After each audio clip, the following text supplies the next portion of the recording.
Hello everyone, আসসালামু আলাইকুম। কেমন আছেন সবাই? আশা করি সবাই অনেক ভালো আছেন। আমি আপনাদের দোয়ায় আল্লাহর রহমতে অনেক ভালো আছি। চলে এলাম নতুন একটি ব্লগ নিয়ে। আমি তো সবসময় আমার মায়ের হাতের রান্না আপনাদের সঙ্গে শেয়ার করি। তো আজকে আমি শেয়ার করবো আমার শাশুড়ি মায়ের হাতের রান্না।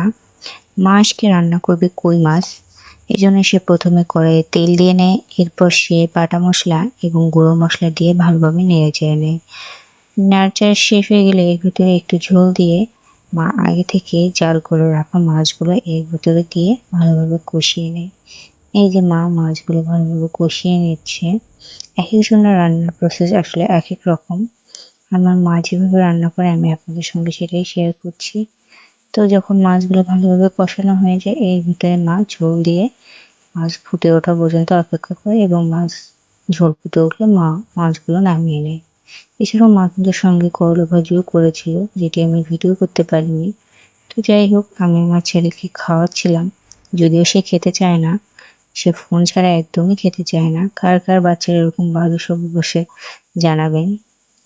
আজকের ভিডিওটি এ পর্যন্তই। সবাই ভালো থাকবেন, সুস্থ থাকবেন, আমাদের জন্য দোয়া করবেন। আল্লাহ হাফেজ।